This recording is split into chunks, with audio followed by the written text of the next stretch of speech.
And as you know, sometimes that means that there needs to be a coaching change.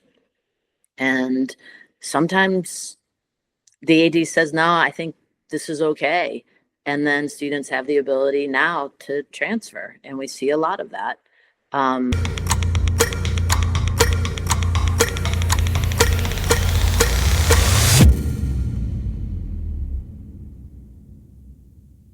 Hello, everyone. Elias here again with the second episode of Ordinary Excellence.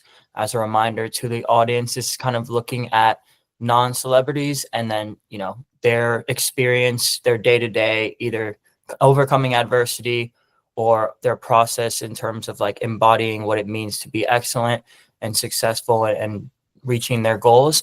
Today, we have Tanya Vogel here. For anyone who wasn't familiar with this, I went to GW for 3 years, and Tanya is the former AD there. She did a lot of great work. To be completely transparent, I don't even remember who the ADs were at Brandeis and UVA, so that alone speaks for itself. But yeah, she has a really great story here on her journey to becoming the AD, the actual work that she put in there, and then recently shifted into a more consulting role. And executive coaching, and I thought it would be great to have her on here. So without further ado, Tanya, maybe you could give a little bit of information about yourself, and then ultimately, your tenure post-graduation leading up to actually becoming the AD at GW. Well, Elias, it's so good to see you first, and it's great to be here. So thanks for asking me to join you. It's interesting, when I think about my career path, a lot of times people ask about my leadership journey. And like you, Elias, I played soccer my entire life, and I was part of a team since I can remember.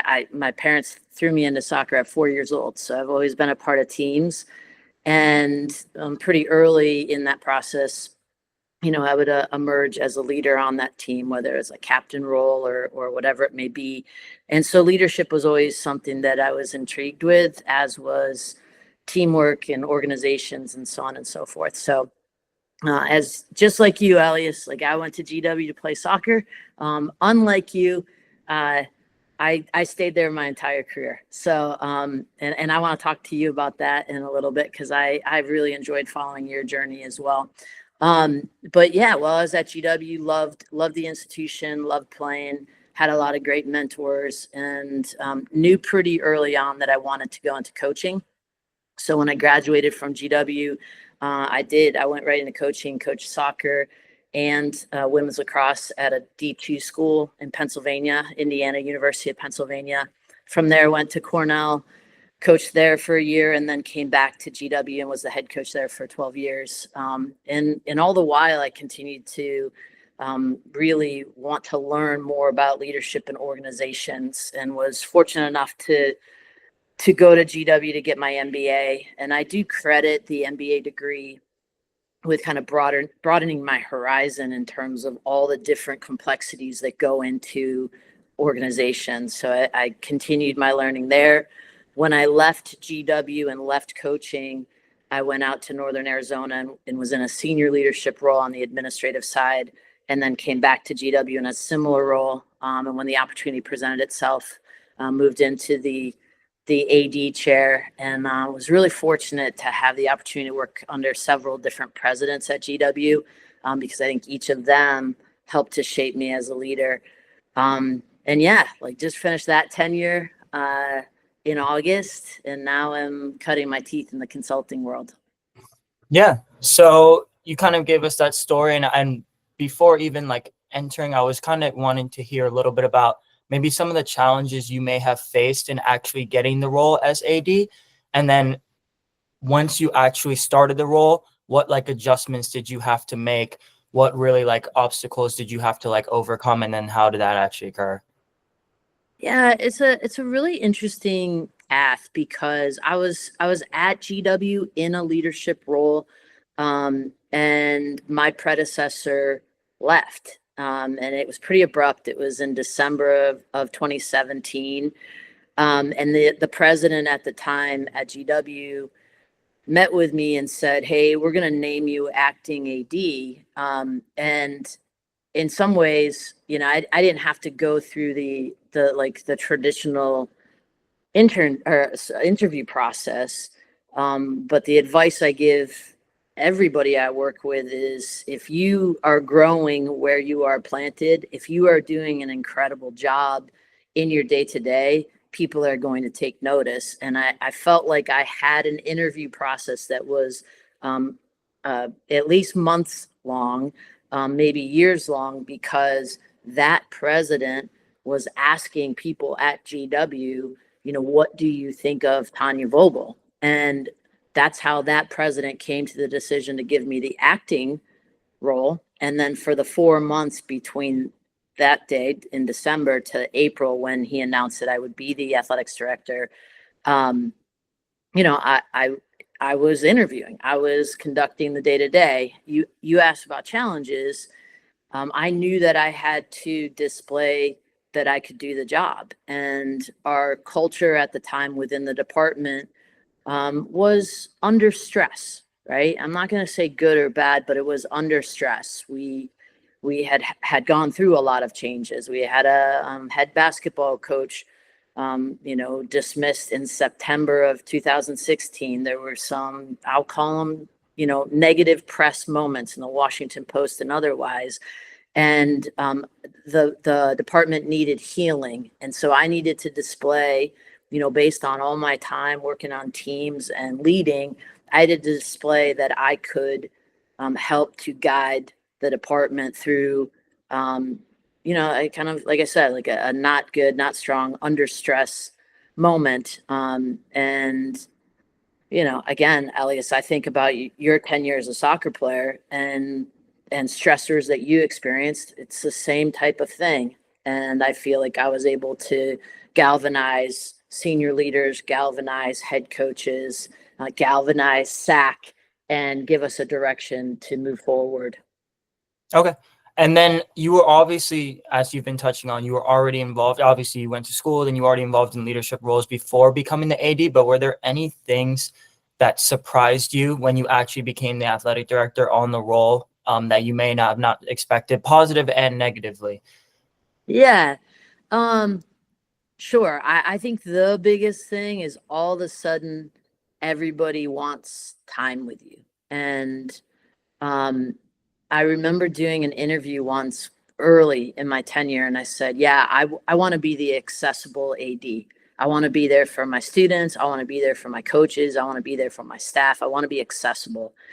And all of a sudden I realized, like, I don't have enough minutes in the day to be with everybody that, you know, probably needs their athletics director. And so um, the demands on your time were a big deal, a big shift, something I wasn't ready for, or that's not the right phrase, something I wasn't expecting. And then I would say, you know, I mentioned there's a time period between December of 2017, April 2018, and I received a ton of support from staff, support from students, support from people at GW, support from donors. So everybody's supporting me and saying, like, we want you to get the job. And it was really, I remember feeling like really good about myself. And then I get named AD, and guess what? All those people that had helped me are like, this is what we need you to do now. And so all of a sudden I was like, oh man, you know, they were supporting, lifting up, and now they're like, and here's what we need you to do. And so learning how to manage and navigate that, because as you know, in leadership, you can't do everything for everybody, and you can't please everybody all the time. So just navigating those relationships was part of the new challenge that I wasn't expecting. Yeah. And I guess something that just came to my head is you talked about how, right, people were supporting you and then they kind of wanted to put in a little bit of favors once you got the role. Yeah. How you talked about navigating it. How exactly were you able to navigate it? Were there any relationships that ultimately like changed just because like it couldn't work out in that sense? It's a really great question. And a couple of things that, you know, we rooted our department in our values, and we talked a lot about our values. And anybody that teaches leadership would tell you that values play a couple of different roles, but one of the things they help you with is understanding how you're going to conduct business. Well, similarly, we rooted the system at GW in being student athlete centric and really trying to do everything in the best interest of our students. Doesn't mean we say yes to you all the time, but we're always trying to make decisions in the best interest of our students, trying to elevate the programs in a way that are going to make it better for our students. Because of those principles and because of that clarity in terms of how we're going to go about business, when a constituent, say it's a donor, says, hey, I need you to do this, or I want you to do this, I'm able to go back as a leader and say, okay, how does this align with what we say we're trying to do? And if it's in alignment with that, if it promotes it, then you work to figure out how you're going to do it. If it's counter to it, it's an easy, no, we're not going to do that. If it's in the middle, you got to figure out, okay, what parts of this can bend? What parts of this are flexible? And so I would say, whether it's a transition like my transition or it's any other leadership role, you have to know what you're trying to go towards and also have those values or guiding principles to help you understand how you're going to do business, because there will be pressure, right? And the pressure could be time, the pressure could be money, the pressure could be influence, the pressure could be whatever, changing landscapes. And you have to understand, okay, with all those pressures, do I have things in place that help me make those decisions? And I would say, if there's anything I stand very proudly on in terms of my legacy there, it's that we always took a principled approach and tried to make decisions in the best interest of our kids, our students. Yep. And another thing that just kind of came up is you were talking about a little bit of the relationship with donors, etc. I was wondering, and I think a big part of this is you did have very strong principles that everyone felt, and it trickled down team to team. Was there ever times where you saw principles not being displayed by teams, and how were you able to effectively address that? Yeah, really great question, Elias. I hope that everybody that I work with understands that, in addition to having principles, we also we're in education. We're in the business of education. And part of that means that we're going to help our coaches and our staff members and our students understand how we want them to behave.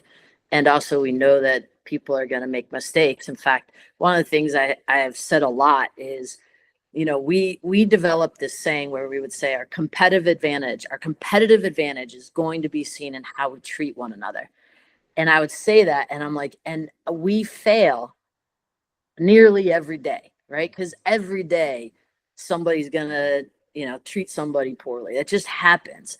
But that saying is aspirational. It's like, yeah, well, what I want is I want our staff, I want our students, I actually want our opponents to be like, yeah, you know what? They kicked our tail, but they treated us with respect. They did it in a respectful sportsmanship, type of way. So yeah, sure. It could be daily, weekly, monthly. There'd be a time that a team, we're making a series of bad decisions, and we would address them. I think about a program and a coach actually that was not in alignment with how we were trying to do business really early in my tenure. And I had a long-standing relationship with this coach because I had coached with them, alongside them. And I said, here's the deal. This is how we're doing business now.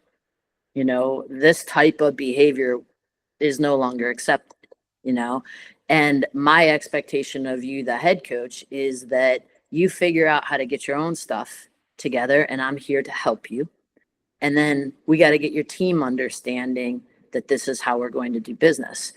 And when I've shared that story, I watched that coach make a 180-degree turn, basically was going in a bad direction, changed their own behavior, worked with me on some leadership development and behavioral work with their team. And that team's culture not only became better, they became a model within the department, and their men in their program started being recognized by faculty members. They started being recognized with their community service. They started being pointed to in terms of the types of leaders that we were developing within the program. And now I see that coach is still there. That coach is a leader amongst his peers. And so we're not perfect, right? But we are in higher education and trying to help people learn, because ultimately we want them to go out and make the world a better place. And yeah, like I said, we're not perfect, but I think we have a lot of examples of where that happened and how we turned it into good. Yeah. And kind of shifting on a little bit of a different note, how would you balance, like I can tell from my experience, right, being on the men's soccer team, the coaches and the players, sometimes they see eye to eye and sometimes they don't. And that's just the reality of every program across every sport. Yeah. How would you kind of effectively balance the needs or wants of like the staff versus like the players? Because I think that can be like one of the most difficult things to navigate as an AD across all programs as well. Yeah, that is excellent question. And I think the approach I'll take to answering it is every individual is on their own journey, right? And then every team is also on a journey. And so your question regarding, sometimes it's, we got the students' needs, we got the coaches' needs. It's like, yes. And so, as the AD, I'm trying to assess, are the leaders, are the coaches and the support staff around the students doing what they can to create an environment for learning and growth and development? And if that's taking place, now we take a look at the students, what's working, what isn't working. And this, like, students come to college, right? They're 18-ish to now they're 23, 24, right? Because we got a lot of grad students in the programs. So you got a big age difference even between your graduate students and your first year students, right? And they are all on their own journey. And they're coming from different backgrounds, different systems in the sport of soccer, right? We got people coming from different systems, different coaching styles, and they're coming to play for one coach who probably surrounds themselves with some other people that are like-minded. And there's going to be conflict. And I think as the AD, you're trying to figure out, okay, are the coaches continuing to develop themselves and provide an environment that will allow for learning and growth? And do we have an environment that allows for these 18 to 23, 24-year-olds to continue to grow? And if we have that, hopefully we see growth and development. With all those individuals, a men's soccer program, all in students, coaches, we're talking 30 to 35 people. There's going to be conflict, and you're doing the best you can to develop people that are going to do things the right way. And when there's not, you just look at it, from a lot of different angles, try to figure out what needs to change. And as you know, sometimes that means that there needs to be a coaching change. And sometimes the AD says, no, I think this is okay. And then students have the ability now to transfer. And we see a lot of that. And there's a lot of different reasons that students transfer. So. Yeah.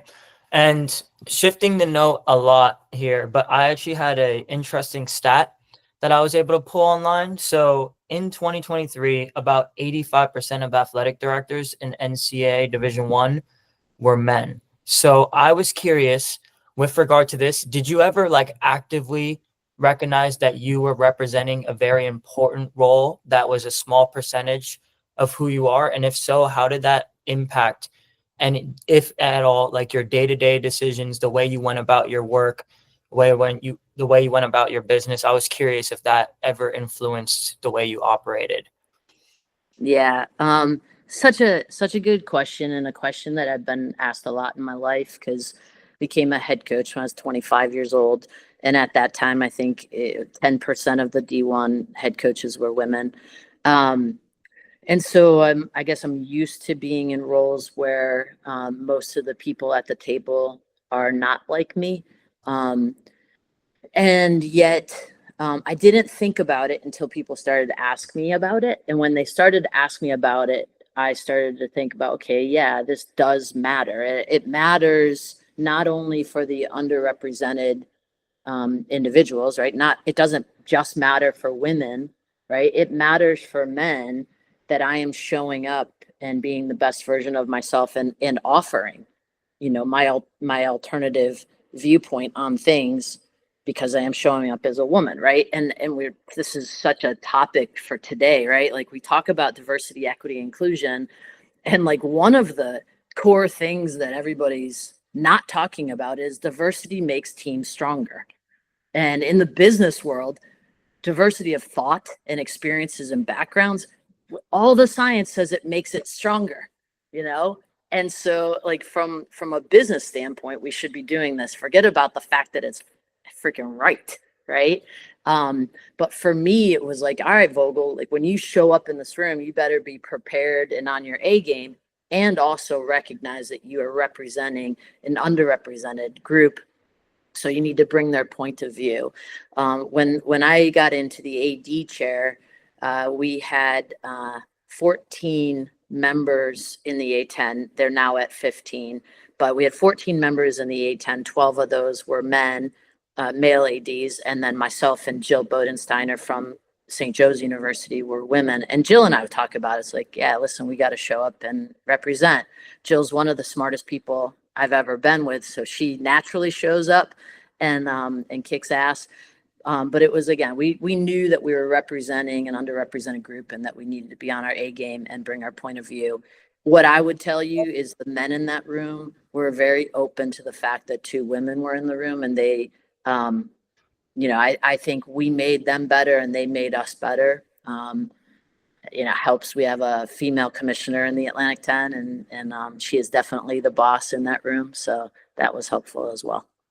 That's good to hear. That's good to hear. And along a little bit of a different note here, but I think probably the most important part here is what you've been touching on it in your leadership. And I think the differentiating factor that I saw with you was that you wanted to make all the teams at GW not like mutually exclusive teams, but like a community as a whole. A big part of that, for example, was like LEAP, right, SAC, etc. And we want to talk about those and kind of how it started, why you implemented that, but also just any other things. This is a 2-part question, so we'll start with the first part of like things that you really did and values that you wanted to trickle down to every team to make GW athletics as a community and connect all the teams, because I think all the teams did, even like off the field, like kind of the stuff that we did through athletics helped connect us off the field. I still stay in touch with people from different teams, which is good. Yeah, it's cool. It's great to hear. I'll start with that was my experience as a student at GW. And so part of it was like, this is what I know, and this is what made my experience great. Like you, I mean, some of my best friends are, volleyball players or basketball players or men's soccer players, baseball players. Like those are some of my best friends. And I'm 30 years ahead of you on my growth. So it's sticky, right? And so I definitely wanted that. I think it's important to note, like, leadership is critical, but I didn't do anything alone. And I feel like I was super blessed with a senior team of administrators that cared greatly about our students. And then I think about our students. I mean, you included. There are incredible students that go to GW, and they cared about building community. And so I think what we were able to do, similar to coaching, we were able to create an environment that allowed for people to thrive. And so I will focus on LEAP. We had a leadership academy prior to LEAP, and there were a few things I really liked about it. And so we brought those things with it. But one of the things that it missed is it didn't start working with students until they were sophomores. And I felt really passionately about trying to meet people when they first enter GW to teach them, some basics about how to navigate college and how to navigate being a D1 athlete at an academically rigorous place. And And so, myself, along with John Square and many others at GW, spent the summer really building the curriculum to meet people where they were at. And we started LEAP with our first year students, and then every year, moved them through a different part of the curriculum. But it was important to us to give every student the opportunity to be a part of that leadership development. I think that was the other part. It wasn't selective at the outset. It was like, no, listen, all first year students are in it. And then, yeah, there's going to be some selection as we move forward. But that gave every kid a shot, to be a part of it. And I'm sure for first years, they were like, we have to go to this. But by the time people got through it, it was like, yeah, no, we get to go to LEAP. It's a place where we get to discuss things outside of our team and learn and grow, and then take things back to our team. And I hear from many students now that they're in the workplace, they're like, no, some of that stuff is stuck with me, and that's the point, right? That's what the 4 or 5 years of school are supposed to do, is help you prepare for the stuff in your 20s, 30s, 40s, and 50s. Yeah, and I think that's a big note, because I think athletes take for granted what they have during college, because then when you go in the workplace, you lose a lot of that teamwork, that connectiveness, etc. You're on your desk, you're focused on your work. Luckily for me, I have some of that stuff at my work, but a lot of people tell me they don't. So I think people take it for granted until they're really gonna hit like the workforce, when they're like juniors and seniors, and then they're like, okay, I need to start cherishing this a little bit more. But yeah, and on like a slightly similar note, but a little bit different, I was curious. So obviously, I was kind of fortunate to see a lot of different programs, a Division III, Division I, and then obviously an ACC school.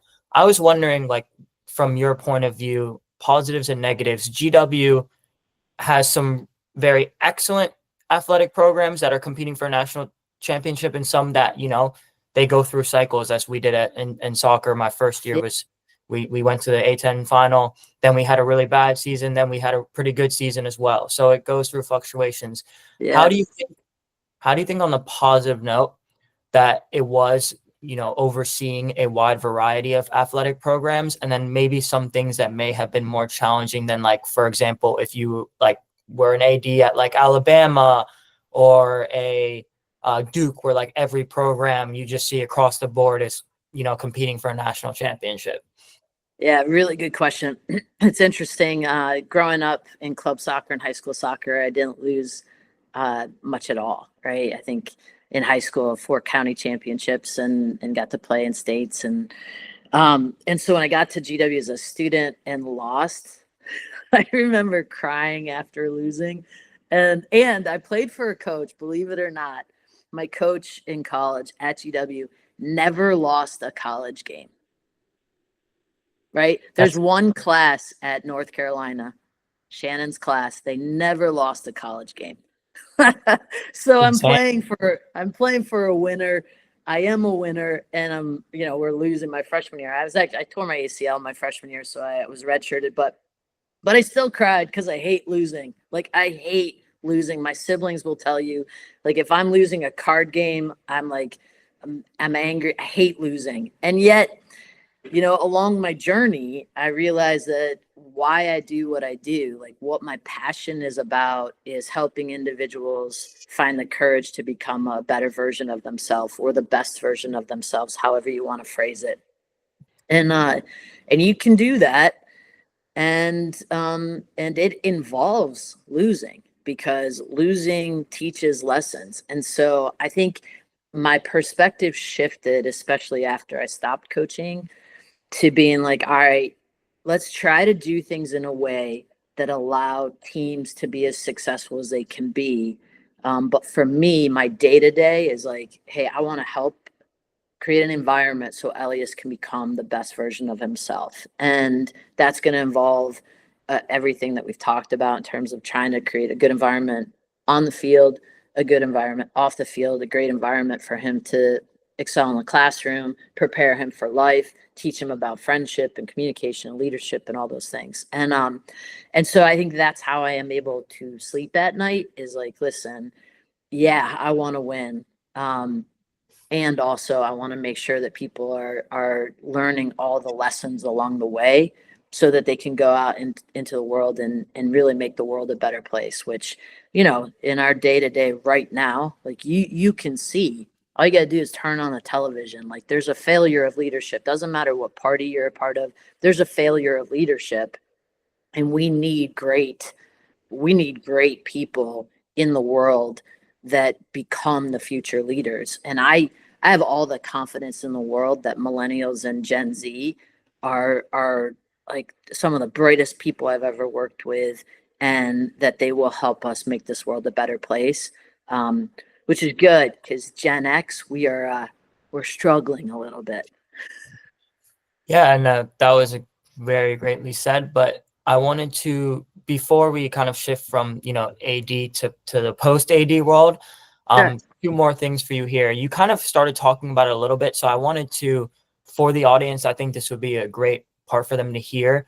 But what would you say are like the biggest things that you wanted to leave as like your legacy, or what you see as your legacy as the AD? I know you touched on it a little bit, but if you had to pick some things that you really want, either it could be like the students to remember, the staff that you worked with, the outside community, what would you say is like your legacy and what you tried to, show at your time there? Yeah. Yeah, I appreciate the question. I will admit that I wasn't thinking about legacy. I've never thought about legacy until, right, I had made the announcement that I was leaving, and then during the interview processes for the new ADs, President Granberg had me meeting with them for a long time. So I was meeting them for a couple hours every day that they were on campus for interviews, and they would start to ask me questions about, like, well, why did you do this and why did you do that? And I was like, oh, and that, so it was July of this year that I was like, oh yeah, I wonder how I'll be remembered, right? And as I had time to reflect on it, both in July, and then I did a cross country road trip in August that helped for some reflection. I was like, ultimately, I want people to know that I cared. Um, and I would say that based on what I have experienced, I do think a wide swath of people knew that I cared. So you brought up kind of broad-based sport programming. Not just that the basketball players know that I cared, soccer players know that I cared. I'm teaching a class, right? I got some right now. I got swimmers and divers and lacrosse players in there. They know that I cared. The rowers know that I cared. The staff knows that I cared. People across campus know that I cared. And I do think that's important, right? We use the word, it's a Zulu word, sawubona, which means I see you. And that's how I want to remember it, is that, like, I took the time to get to know you and see you where you're at. And I cared. Like, you don't know this, but like, I came down to watch you play at UVA because I cared. And I was so proud of you. I didn't want you to leave, but I was so proud of you because that was a huge decision and a huge step. And it was so cool. Um, and so it was like, yeah, no, I want to watch him play and continue to support him in his career. And yeah, that's how I want to be remembered. In terms of making the department better, I really wanted, there were some specific things I wanted to get done there. And, some of them I was able to get done. Some of them are in motion, with specific facilities and otherwise. But mostly I wanted to make sure that people were seen, supported, and know that I cared. First and foremost, I did not know that you came to see me play, but that makes me very happy. And it does show that you cared. And I think another memory that I was thinking was that you were there at my last game at GW Yeah. as well, which was, for reference, it was in Chicago.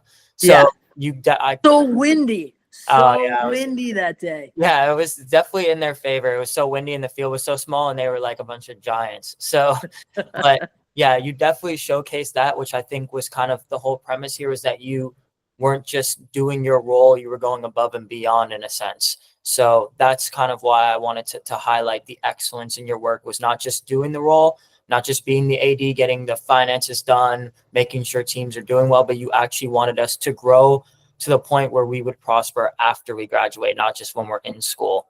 But the last thing here about an AD, and this is just a kind of a fun question, is what would you say was like your favorite memory in your time? Oh, One. Yeah. Um, that's it's so hard. There's so many amazing memories. Yeah, I honestly, I can't even pick just one. Like you bring up, like, first of all, going to Dayton, for A10s during COVID. That was amazing. Flying to Loyola to for that windy game was incredible. Swimming and diving, as you know, they won a bunch of championships. Jumping in the pool with them was a lot of fun. But it's times like these, honestly, like when you reach. First of all, when I saw that you started a podcast, I was like, "That's so awesome! I'm excited that he's doing that." And then when you texted to, or when we reached out on LinkedIn to connect on this, I was like, "Are you freaking kidding? I'm so excited just to talk with you." And that like makes it, that makes it. But I can't pick just one because I had so much fun. I mean, as hard as any job is, which any leadership job is going to be hard. The students, staff, coaches, it made it so worth my while, and yeah, I loved it. Yeah. That makes sense. I mean, you're there for a long time, so you're definitely gonna have a lot of memories there. But shifting now, so could you talk us through ultimately what kind of made you want to leave, and then why, or like what made you shift into what you're doing today? Yeah. Well, I mentioned, why I do what I do, and I worked hard probably about 10, 12 years ago to figure out what's your passion? Why do you do what you do? And that's when I landed on, I really want to help people find the courage to become a better version of themselves. Well, when you hear that, when I say that out loud, you can do that as a soccer coach.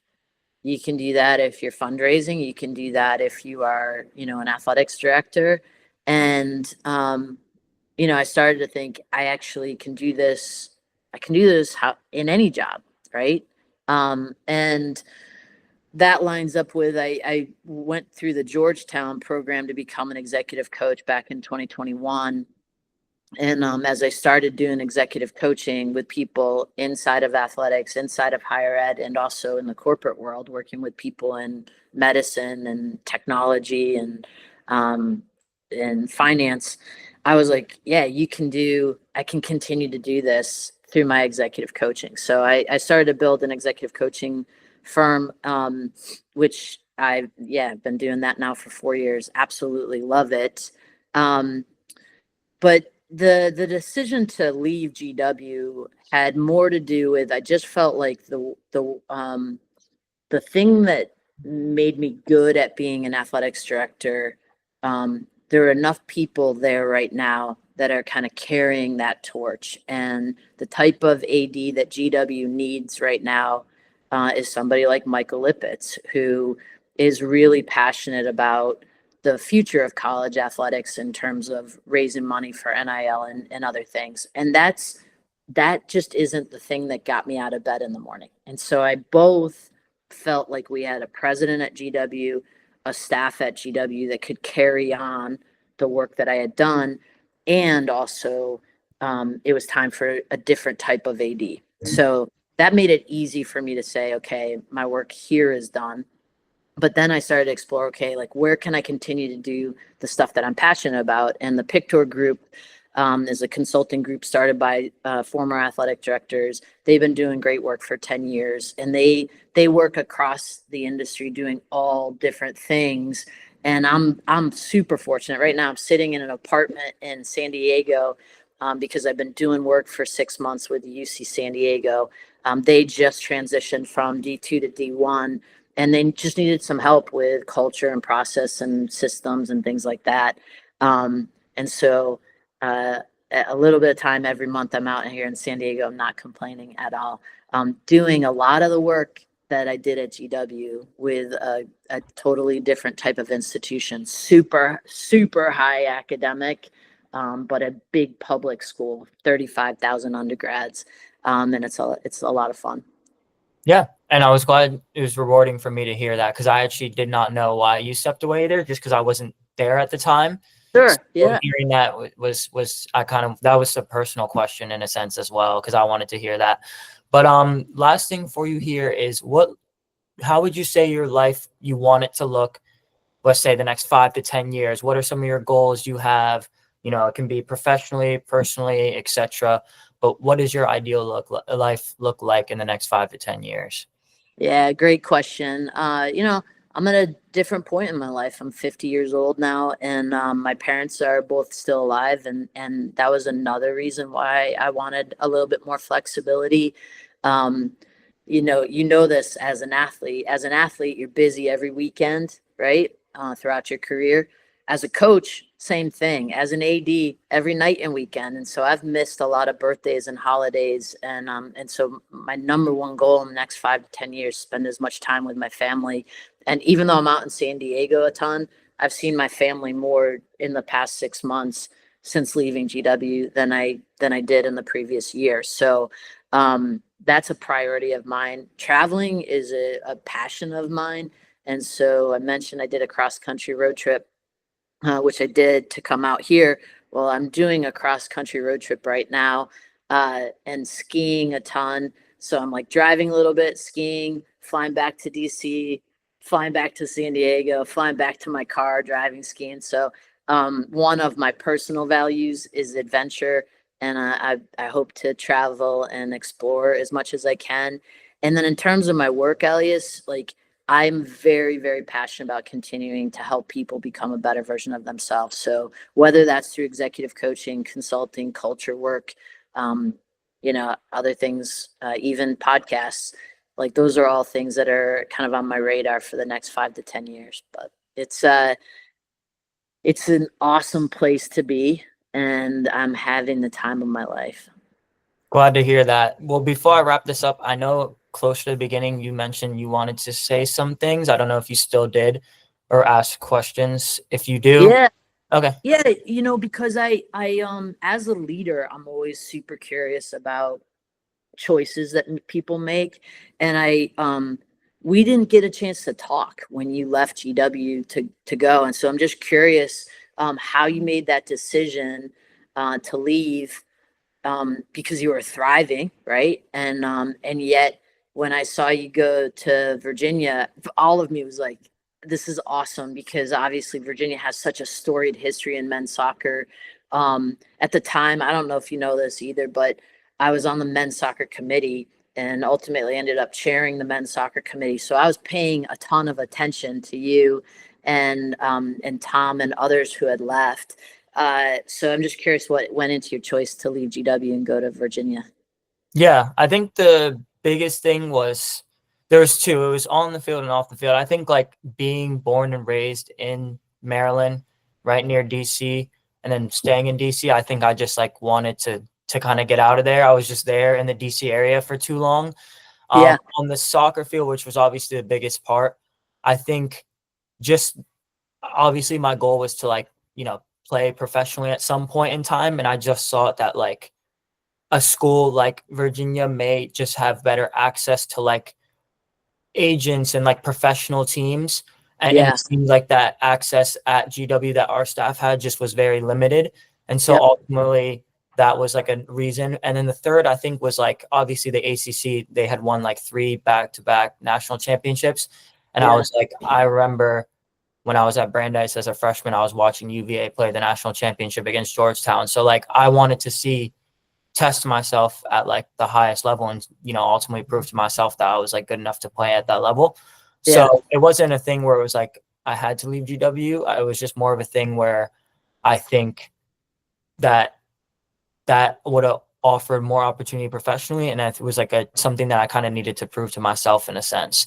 So yeah, it had its positives, it had its negatives. Ultimately, I did end up getting to play professionally for a bit, which was a great achievement of mine. But then ultimately stepped away from that.